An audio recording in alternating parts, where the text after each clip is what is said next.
Hi guys, this is Tola helping you expand your consciousness. Today we'll be talking about the vessel. But before we go into this topic, I would like to appreciate you all for following us, sharing and spreading the word, and we're getting good feedbacks from you, and I appreciate you all.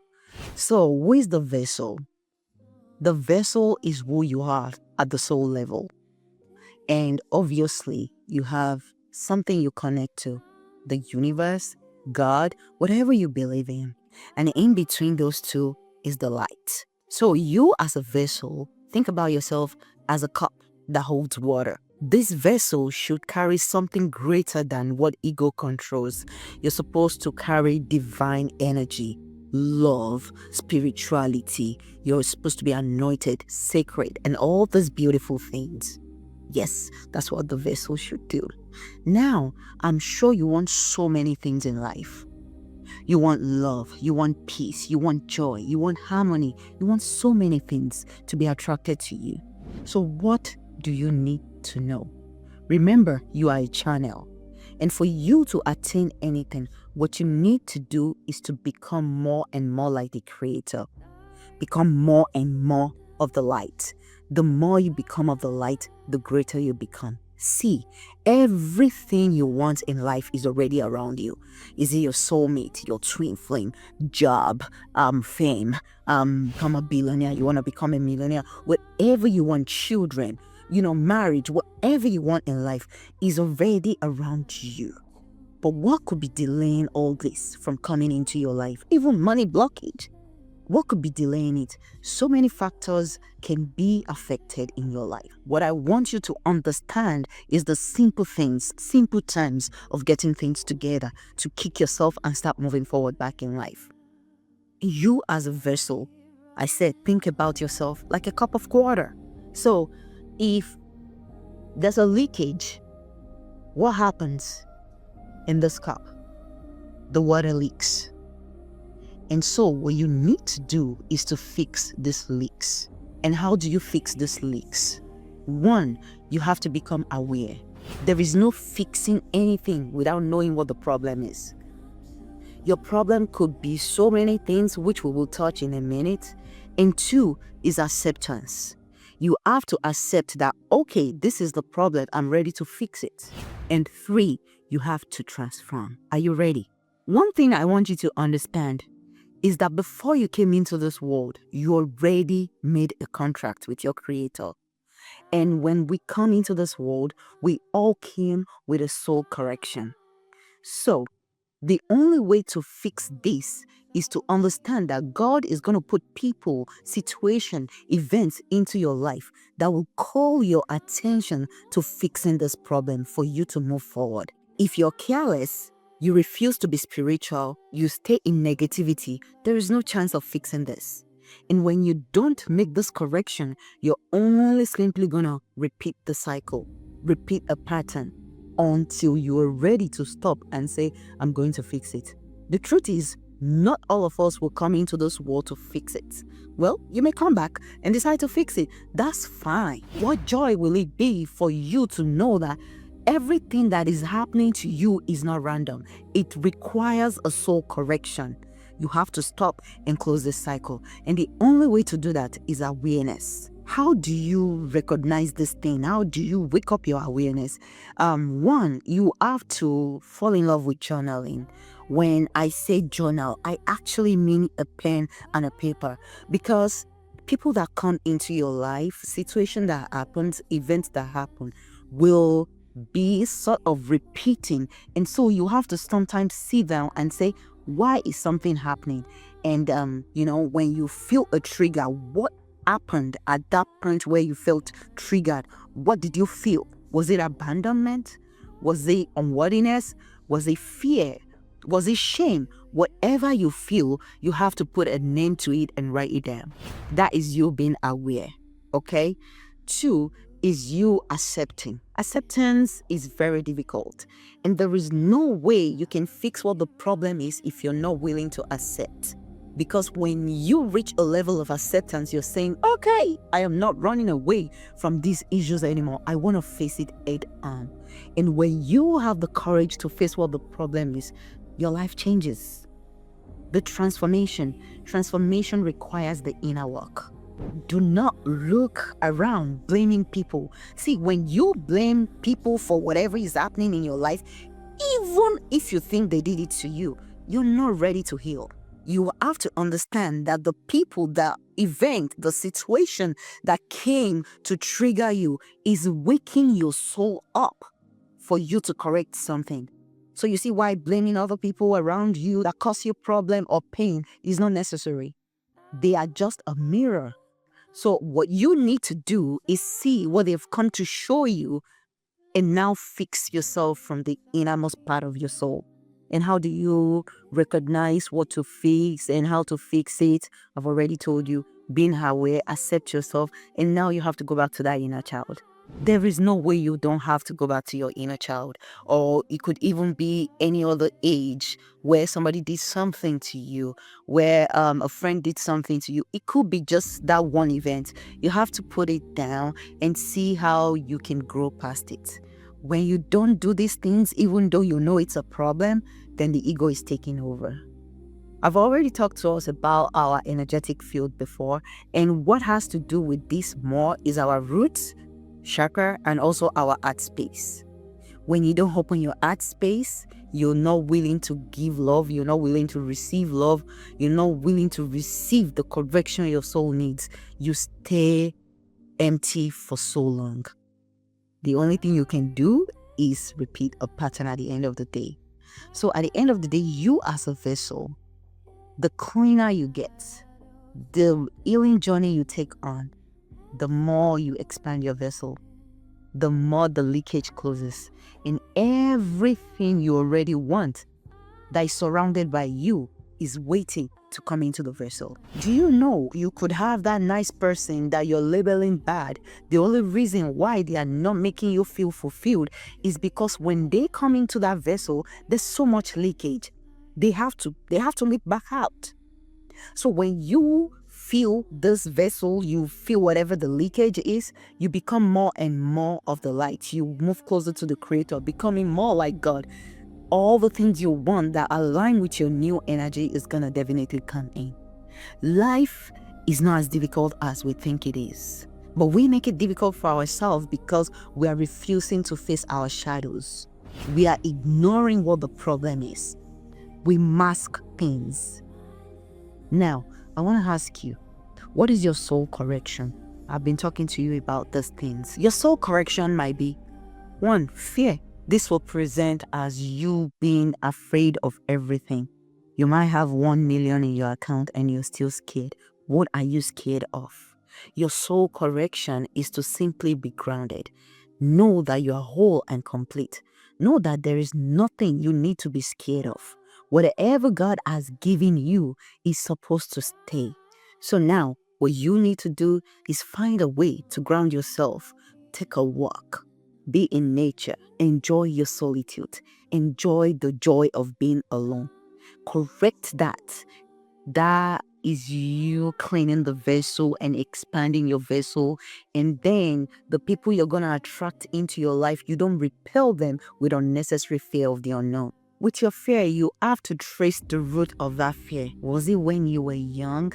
Is it something somebody said to you? Do we need to meet your inner child and let go of this fear and let God in? That expands your vessel. Wow. Is yours abandonment? Abandonment will present like this. Let me use myself as an example because I believe in being authentic, and I feel like the only solution to most problems coming from me personally is using my experience because my life is one of a kind. One of my abandonment issues came from me having to leave my home so much, leaving my siblings behind and living with one uncle and one auntie, and at the time not living with, I was the one out of 7 siblings that had to live a lot. When I grew up, every time I feel like my significant other is leaving me, I get scared.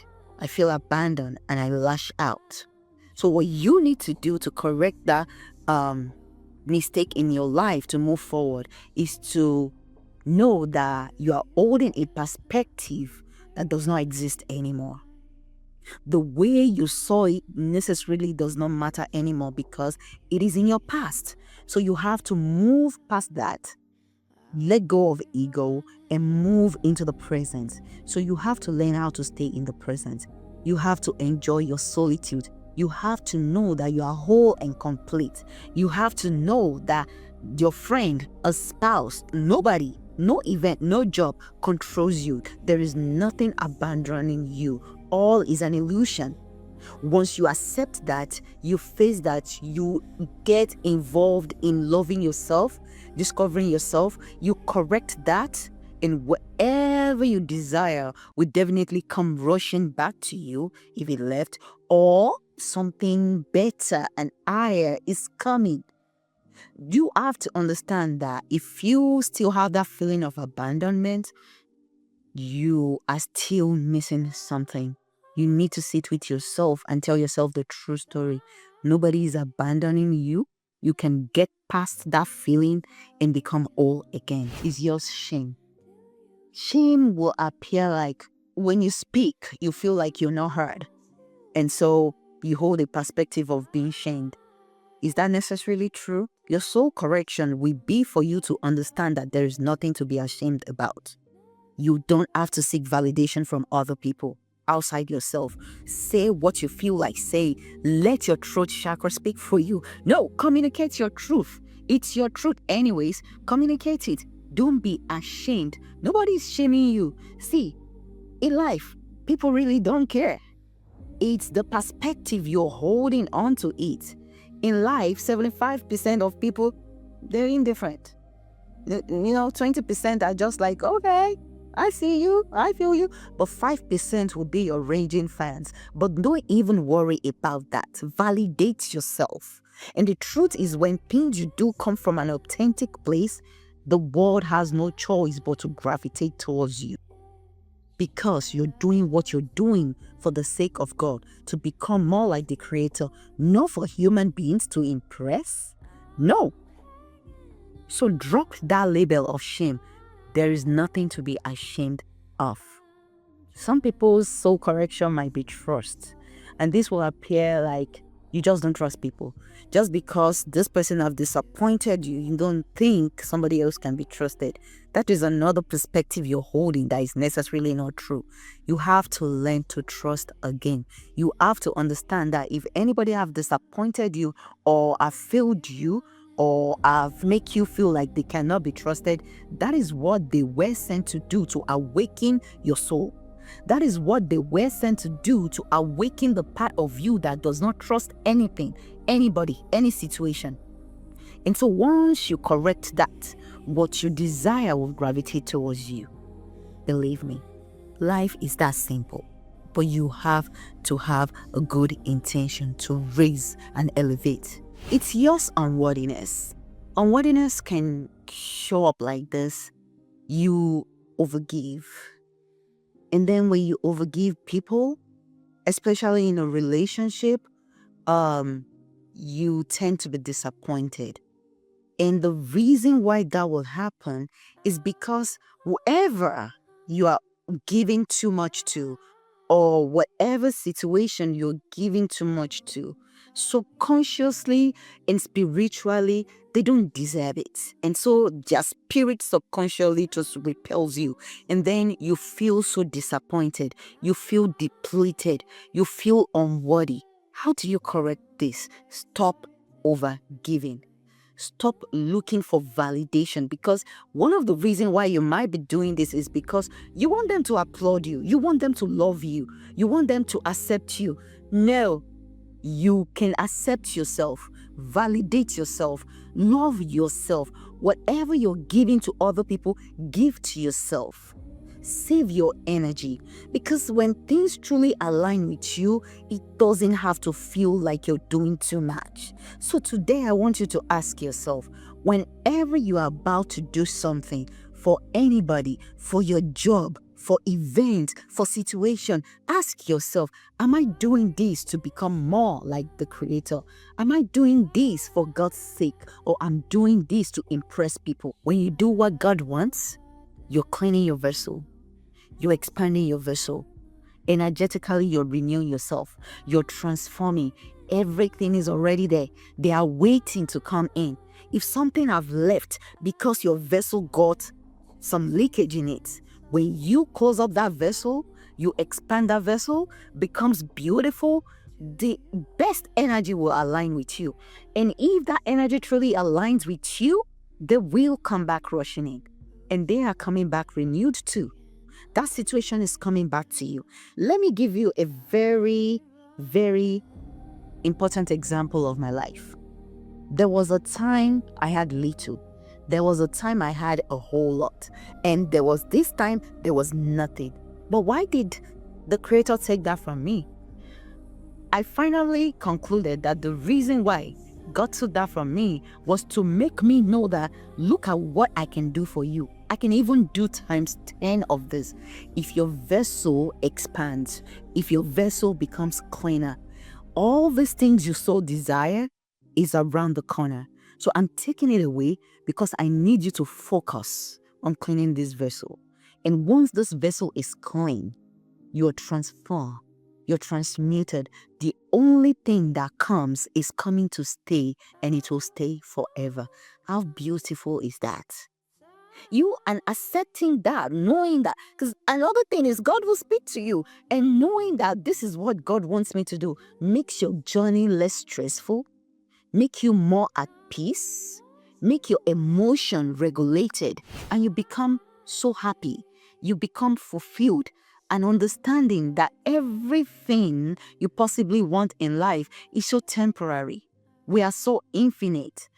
Don't let anybody or nothing fool you. Focus on cleaning your vessel every time. The last soul correction I would like to talk about today is unforgiveness. What are you resenting? Who are you resenting? You have to let go. You have to forgive. No matter how big that situation is, it's already in your past. Holding on to unforgiveness makes you heavy. It's a dark energy. It doesn't make good things come into your life. You have to understand that whoever has done that to you has been sent by your Creator to awaken your soul. So instead of holding on to bitterness, you have to let it go, because there is no way to evolve with unforgiveness. Open your mind. I know sometimes it's not easy. For some people, it will come instantly. For some people, it might take months. For some people, it might take years. But the only way to always make sure that you make your suffering lesser is to understand the present is what matters. Staying in the now. Let your consciousness be alert. Those feelings of unforgiveness are repressed, suppressed, or whatever you want to call it, right? Bring it up. Deal with it. And these are simple rituals you can do for yourself every day to become more and more like the light. 1, ground yourself. How do you ground yourself? Go outside and walk barefooted. Be mindful. When you want to lotion your body, before all of this healing journey started for me personally, I can't even remember when I'm lotioning. It's things I rush through. But being mindful is as simple, enjoyable, and elevating, accelerating as much as you lotioning and feeling you taking care of your skin. The truth is, when I started doing this, my skin actually became better because I am focusing on these things. When you're drinking water, really enjoy the water. Is it alkaline water? Is it ice water? I don't care. Just drink and enjoy what you're doing in every moment. That matters a lot. Set your intention and just stay by it. The universe already knows what you want. The 5-4-3-2-1 rule was something I learned by my mentor, Jay Shetty. And what this does is to bring you back to this present moment when your mind wanders away with a feeling of nostalgia, reminiscing on those things that don't longer serve you, that you consider to be painful. Please try and use this 5-4-3-2-1 rule. 5. What are the 5 things you can identify around you right now? 4. What are the 4 things you can actually touch right now? 3. What are the 3 things you can hear? The bird, the cat, your dog. 2. What are the 2 things you can actually smell? What are you cooking? Is something burning outside? And 1, what is the one thing you can possibly taste right now? Can you go into your fridge, distract yourself, grab an apple, a pear, eat some salad, a piece of meat, and come back to this present moment, knowing this is what matters? That would help you significantly. Another thing you can do when you are trying to expand your vessel is to meditate. Meditation has saved my life. I can actually cry right now. Meditation has made me who I am today. Meditation is one thing that connects you and your creator and make you know that whatever you're scared of, whatever you're worried about is just an illusion. Meditation will heal you of sicknesses. Meditation will take you from 0 to 100, from a lower level to a higher vibration. Let me give you one testimony. This morning, before I even sat on this chair to record, I had no idea of what I wanted to talk about. I'm like, why do I feel blocked? 2 things came to mind. One of it was meditation. And I'll tell you, before I got up from my altar, I felt released. Some people will choose to call friends. Some people will choose to call people to vent. No, meditation will help you release. But the most important thing you can ever do to expand your vessel in life is prayer. Prayer is powerful. See, everything you need, what you say in your prayers already exists. But the Creator would like to hear you communicate with Him and say, okay, this is what I want. Pray out loud. In meditation, you necessarily are not saying anything out loud. Like if I guide you in a meditation, I'm speaking out because I'm guiding you, right? But if I'm doing my meditation by myself, I do not need to open my mouth. But in prayer, that requires you to open your mouth and say something to your Maker. And this is what moves and expands this vessel more than you think. I don't know what life will be without prayer. And that's where your religion comes in. Prayer is a powerful tool to connect with God, with your Maker, the universe, whatever you believe in. Prayer moves mountain. Prayer collapses your timeline and make you come to your best timeline. Prayer does so many miracles. Prayer is one thing that changes things that looks like impossible to become possible. Pray. Meditate. Ground yourself. Be happy. And the last thing I'm going to leave you with today is to love yourself fully, knowing that you are whole and complete. I can go on and on about this vessel topic. And so in the future, when we're talking, realize that I'm talking about you as a vessel, because it's always gonna come up. Thank you. This is Tola, helping you expand your consciousness. I love you.